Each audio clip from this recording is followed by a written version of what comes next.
Hi all, welcome to our channel phone theatre.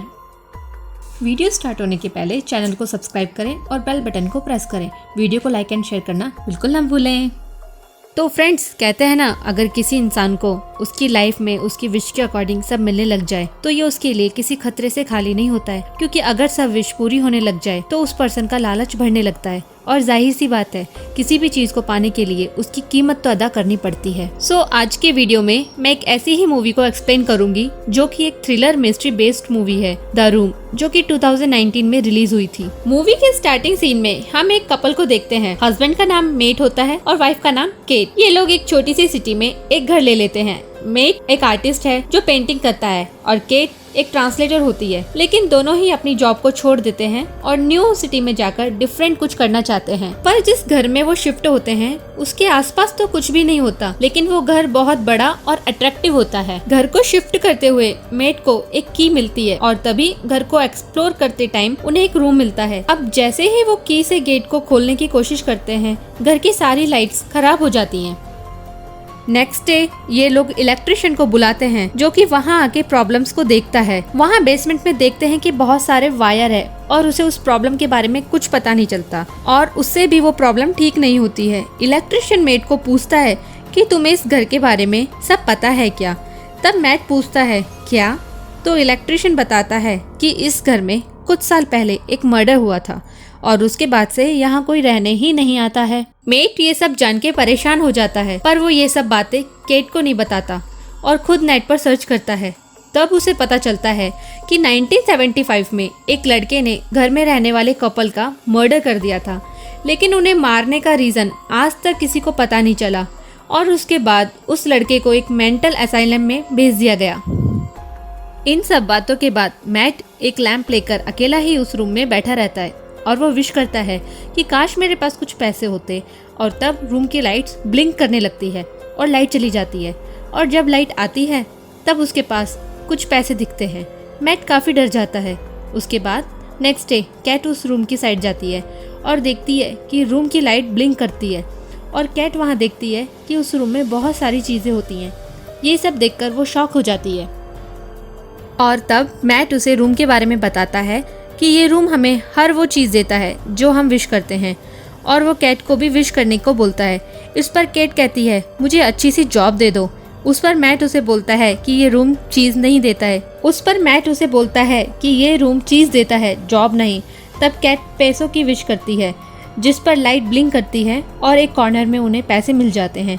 पहले तो cat को ये सब पसंद नहीं आता, पर मैट उसे काफ़ी कुछ समझाता है और उसके बाद डेली वो लोग अपनी नीड के अकॉर्डिंग विश करते हैं और उन्हें वो मिल जाती है। वो लोग इतने पैसे विश करते हैं कि उनकी एक दीवार बन जाती है।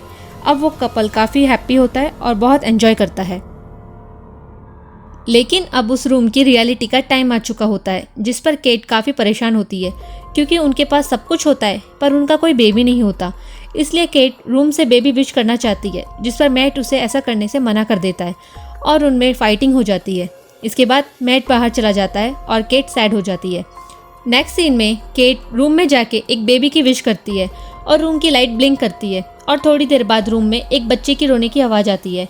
अब केट की विश पूरी हो जाती है और उसे एक बच्चा मिल जाता है।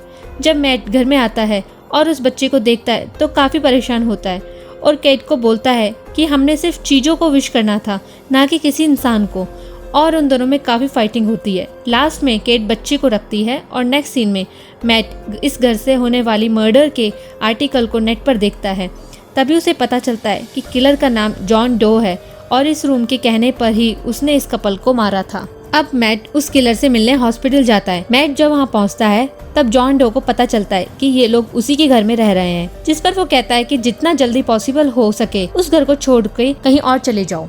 घर वापस जाते हुए मैट अपनी कार में पेट्रोल फिल करवाता है और जब वो अपनी पॉकेट में हाथ डालता है तब वो देखता है कि वहाँ पर पैसे ही नहीं है बल्कि मिट्टी है। और यहाँ पर उस रूम के बारे में एक बड़ा सीक्रेट पता चलता है और वो ये है कि रूम में विश की गई कोई भी चीज अगर उस घर के बाहर जाएगी तो वह जल जाएगी। अब वो भागकर घर वापस आता है और फिर उस सीक्रेट के बारे में जानने की कोशिश करता है कि ऐसा क्यों होता है, आखिर इसके पीछे लॉजिक क्या है। पर उसे उस घर में कुछ भी नहीं मिलता। बेसमेंट में सिर्फ वायर्स का जाल साल ही होता है। नेक्स्ट सीन में वो बच्चा बहुत रो रहा होता है, जिस पर कैट उसे बाहर लेके जाती है और मैट उसे मना कर देता है कि उसे बाहर लेके मत जाओ, लेकिन रियल रीजन नहीं बताता। लेकिन फिर भी कैट बच्चे को लेके उस घर से बाहर चली जाती है और जैसे ही वो बाहर जाती है बच्चा जोर जोर से रोना शुरू कर देता है और उसका कलर भी चेंज होना शुरू हो जाता है। कुछ देर के बाद बच्चे की रोने की आवाज बंद हो जाती है, लेकिन कैट जोर जोर से चिल्लाती है, जो कि मैट को बुलाती है। तब मैट उन दोनों को अंदर लेके आता है और तब एक अजीब सा इंसिडेंट होता है कि वो उनका छोटा सा बेबी अब छोटा बच्चा नहीं रहा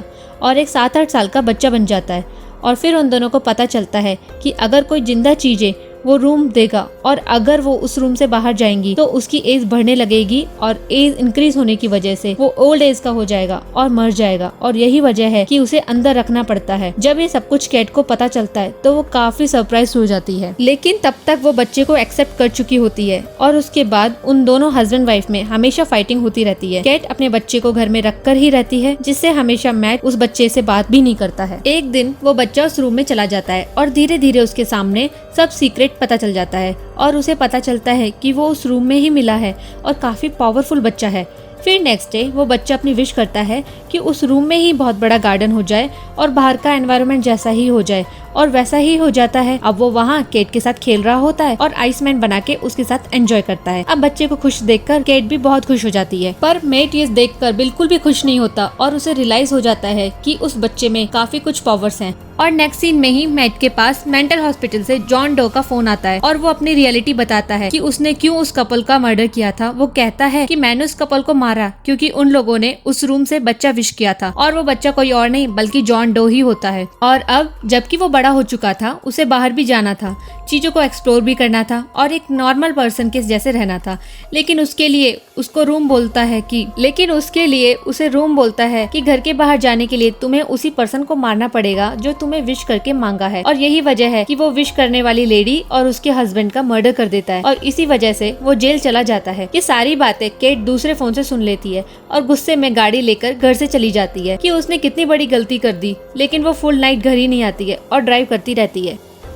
अब नेक्स्ट सीन में वो बच्चा केट के बारे में मैट से पूछता है और मैट गुस्से में उस बच्चे को सब रियलिटी बता देता है कि तुम्हें हमने उस रूम से विश किया था और अगर तुम इस घर के बाहर जाओगे तो 5 मिनट में ही बड़े हो जाओगे और फिर बूढ़े हो जाओगे और ऐसे ही तुम मर जाओगे। और तब वो उसको उस रूम के पास लेके जाता है, लेकिन फिर सोचता है चलो कोई नहीं, ये छोटा बच्चा ही है ना, और वापस उसके पास सुला देता है।